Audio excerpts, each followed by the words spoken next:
नमस्कार विद्यार्थी मित्र. तर या अगोदरच्या तासामध्ये आपण सहकारी संस्थांचं जे काही संघटन किंवा रचना आहे तर त्या संघटन किंवा रचनेमधील पहिला जो काही महत्त्वाचा घटक आहे सभासद, तर या घटकासंदर्भात सविस्तर अशा प्रकारची माहिती पाहिलेली आहे.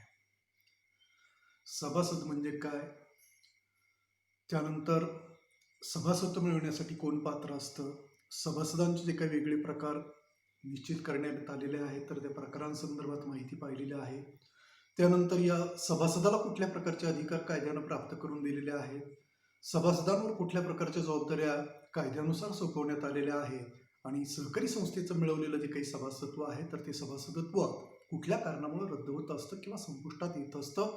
तर अशा वेगळ्या या सभासदत्व संपुष्टात येण्याची जी काही कारणं आहेत तर त्या कारणांसंदर्भात आपण माहिती पाहिलेली आहे. म्हणजे एकंदरीत जो काही सभासद हा जो काही घटक आहे तर त्या घटकासंदर्भात सविस्तर अशा प्रकारची जी काही माहिती आहे तर ती माहिती या अगोदरच्या तासांमध्ये आपण पाहिलेली आहे. आणि सहकारी संस्थांचं जे काही संघटन आहे तर ते संघटन किंवा रचनेमध्ये तो सर्वात पहिला आणि महत्त्वाचा घटक आहे, त्याला सहकारी संस्थेचा पाया म्हणून देखील ओळखलं जातं, हे आपण पाहिलेलं आहे. तर यानंतर सहकारी संस्थांचं जे काही संघटन किंवा रचना आहे तर या संघटन किंवा रचनेमध्ये दुसरा महत्त्वाचा घटक आपल्याला पाहायचा आहे आणि तो म्हणजे संचालक मंडळ किंवा कार्यकारी समिती किंवा व्यवस्थापन समिती किंवा त्यालाच प्रतिनिधी मंडळ. तर असे वेगळ्या प्रकारची जी काही नावं आहेत तर ती नावं दिलेली आहेत आणि अशा वेगळ्या नावाने हे जे काही दुसरा जो काही घटक आहे तर तो घटक ओळखला जातो. मग हे जे काही संचालक मंडळ आहे किंवा अधिमंडळ, याला नवीन जो काही अभ्यासक्रम आहे तर त्या अभ्यासक्रमामध्ये या संचालक मंडळाला किंवा कार्यकारी समितीला अधिमंडळ हा जो काही शब्दप्रयोग आहे तर तो शब्दप्रयोग सुद्धा वापरलेला आहे. तर सहकारी संस्थांमध्ये ही जी काही अधिमंडळ सभा असते, सभासदांची जी काही सभा असते किंवा हे जे काही सभासद असतात आणि या सभासदांची जी काही वार्षिक सर्वसाधारण सभा असते तर ती सर्वश्रेष्ठ सभा असते, सर्वात महत्वाची सभा असते.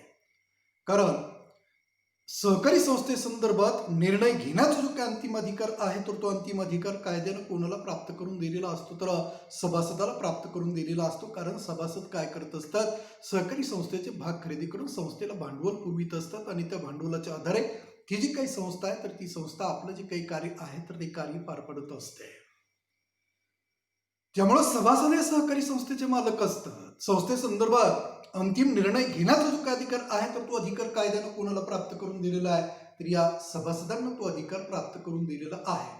मग सहकारी संस्थांचं जे काही व्यवस्थापन आहे तर ते व्यवस्थापन पाहण्याचा जो काही अधिकार आहे तर तो अधिकार सुद्धा कायद्यानं कोणाला आहे, वास्तविक पाहता सभासदांना आहे. परंतु सहकारी संस्थांचं व्यवस्थापन जर सभासदांकडे ठेवलं तर निश्चितच सहकारी संस्थांचं व्यवस्थापन हे अकार्यक्षम बनल. कुठलंही कार्य नियमानुसार वेळच्या वेळी पार पाडलं जाणार नाही, कुठलाही निर्णय योग्य वेळी घेतला जाणार नाही आणि त्यामुळे निश्चित सहकारी संस्था ही तोट्यामध्ये जाईल, संस्थेचं नुकसान होईल. आणि संस्थेचं नुकसान होणं म्हणजे कोणाचं नुकसान होणं असतं, तर सभासदांचं नुकसान होणं असतं. तेव्हा सभासदांचं नुकसान होऊ नये यासाठी संस्थेमधला प्रत्येक निर्णय हा योग्य वेळी घेतला जावा, त्याची सहकारी संस्थेमध्ये योग्य वेळी अंमलबजावणी व्हावी, यासाठी काय केलेलं आहे तर सहकारी संस्था आणि सहकारी संस्थांचं जे काही व्यवस्थापन आहे तर ते व्यवस्थापन पाहण्यासाठी स्वतंत्र अशा प्रकारची जी काही व्यवस्था आहे तर ती व्यवस्था प्रत्येक सहकारी संस्थेमध्ये केली जात असते. मग प्रत्येक सहकारी संस्थेमध्ये संस्थेचं व्यवस्थापन पाहण्यासाठी कुठल्या प्रकारची व्यवस्था केलेली असते किंवा स्वतंत्र अशी कुठली व्यवस्था केलेली असते, तर प्रत्येक सहकारी संस्थेचं व्यवस्थापन पाहण्यासाठी सर्व सभासदांमधून काय केलं जात असतं, एक संचालक मंडळ किंवा एक प्रतिनिधी मंडळ किंवा एक व्यवस्थापन समिती निवडली जात असते आणि त्या व्यवस्थापन समितीकडं त्या सहकारी संस्थेचा कारभार किंवा त्या सहकारी संस्थेचं जे काही व्यवस्थापन आहे तर ते व्यवस्थापन पाहण्याची जी काही जबाबदारी आहे तर ती जबाबदारी सोपवली जात असते. मग हे जे काही संचालक मंडळ आहे किंवा प्रतिनिधी मंडळ आहे किंवा व्यवस्थापन समिती आहे, ज्यावेळेस या संचालक मंडळाची निवड केली जात असते त्यावेळेस काय केलं जात असतं तर सभासदांचे जे काही सर्व अधिकार आहेत, अंतिम अधिकार कोणाला असतात, सभासदांना असतात. हे संचालक मंडळ कोण निवडत असतं, सभासद निवडत असतात. कोणामधून निवडलं जात असतं, सभासदांमधून निवडलं जात असतं. त्यामुळे संचालक हे देखील काय असतात, तर सहकारी संस्थेचे प्रथमतः ते सभासद असतात, परंतु सभासदांना त्यांची संचालक म्हणून निवड केल्यानंतर ते काय होत असतात, तर त्या सहकारी संस्थेचे काही सभासद आहेत तर त्या सभासदांचे ते प्रतिनिधी असतात.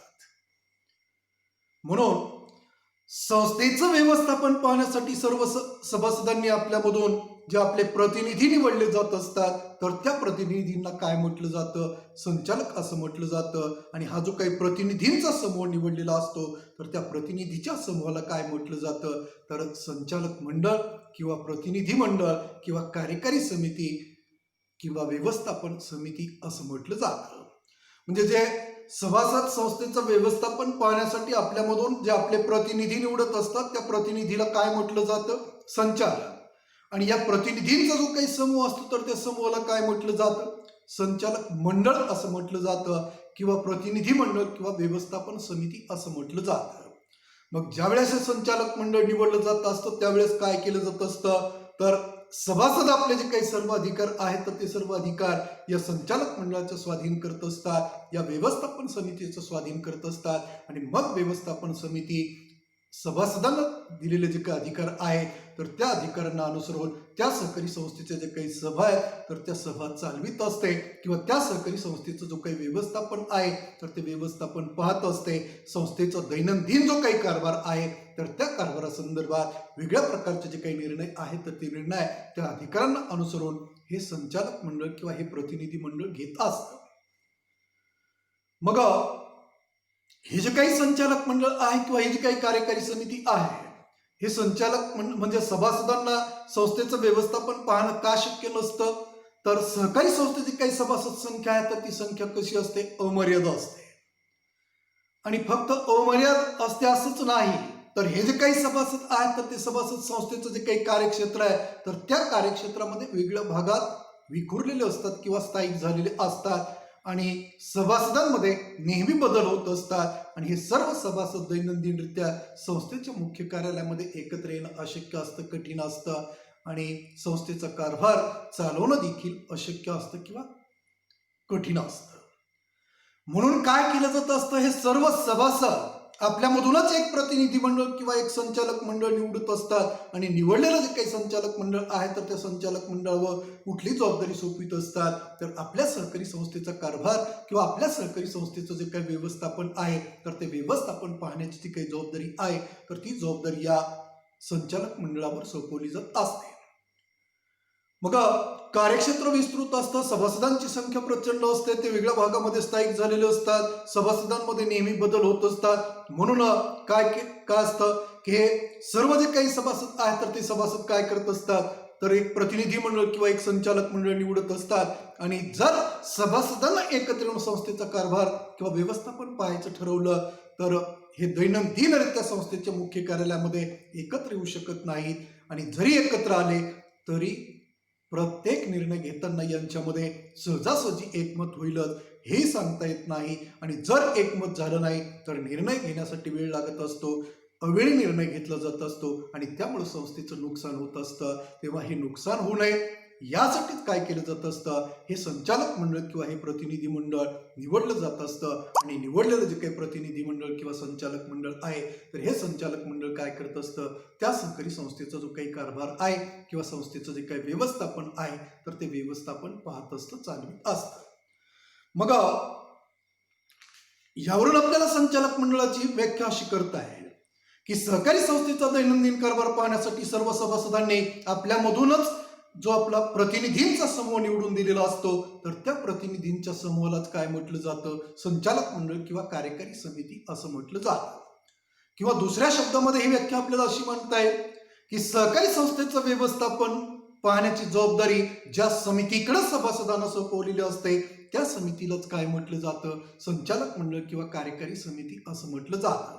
म्हणजे सहकारी संस्थेचं व्यवस्थापन पाहण्याची जबाबदारी सभासदांनी ज्या समितीकडे सोपवलेली असते किंवा सोपवली जात असते त्या समितीलाच काय म्हटलं जातं, संचालक मंडळ किंवा व्यवस्थापन समिती किंवा कार्यकारी समिती असं म्हटलं जातं. तर अशा पद्धतीनं सहकारी संस्थेचं व्यवस्थापन पाहण्यासाठी सर्व सभासद आपल्यामधून काय करत असतात, एक प्रतिनिधी मंडळ किंवा एक संचालक मंडळ निवडून देत असतात.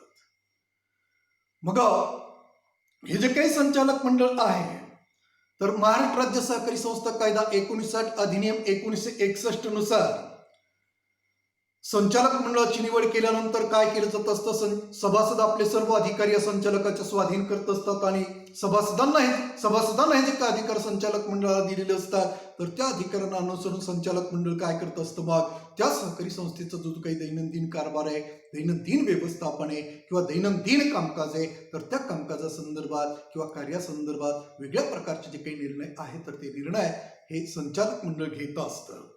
मग हे जे काही संचालक मंडळ निवडलेलं असतं किंवा हे प्रतिनिधी मंडळ निवडलेलं असतं किंवा ही कार्यकारी समिती निवडलेली असते तर या कार्यकारी समितीचा जो काही कार्यकाल आहे तर तो कार्यकाल महाराष्ट्र राज्य सहकारी संस्था कायदा 1960 अधिनियम 1961 नुसार 5 वर्षाचा निश्चित करण्यात आलेला आहे. म्हणजे 5 वर्षापर्यंत हे निवडलेलं जे काही संचालक मंडळ आहे तर ते संचालक मंडळ काय करत असतं तर त्या सहकारी संस्थेचं व्यवस्थापन किंवा त्या सहकारी संस्थेचा जो काही कारभार आहे तर तो कारभार पाहत असतं. मग हे जे काही संचालक मंडळ निवडलं जात असतं तर या संचालक मंडळाची जी काही रचना आहे तर ती रचना कशा पद्धतीची झालेली असते किंवा या व्यवस्थापन समितीची जी काही रचना आहे, कार्यकारी समितीची जी काही रचना आहे तर ती रचना कशा प्रकारची झालेली असते. तर संचालक मंडळाची रचना किंवा संघटन कशा प्रकारचे झालेलं असतं तर सर्व सभासदांचं म्हणजे वेगळ्या प्रकारचे जे काही सभासद आहेत तर त्या सभासदांचं प्रतिनिधित्व होईल अशा पद्धतीनं संचालक मंडळाची जी काही रचना आहे तर ती रचना करण्यात आलेली असते. मग सर्वसाधारण जे काही सभासद आहेत तर त्या सभासदांचं प्रतिनिधित्व होईल, महिला सभासद असतील तर त्यांचं प्रतिनिधित्व होईल, संस्था सभासद असतील तर त्यांचं प्रतिनिधित्व होईल, शासनाचंही प्रतिनिधित्व होईल, कामगारांचंही प्रतिनिधित्व होईल, आर्थिकदृष्ट्या दुर्बल घटकांचं प्रतिनिधित्व होईल, अनुसूचित जातीचे आणि अनुसूचित जमातीचे काही सभासद असतात तर त्या सभासदांचं सुद्धा प्रतिनिधित्व होईल. तर अशा दृष्टिकोनातून प्रत्येक घटकातून हे प्रतिनिधी निवडले जात असतात किंवा प्रत्येक घटकातील काही सदस्यांना या संचालक मंडळामध्ये स्थान दिलं जात असतं.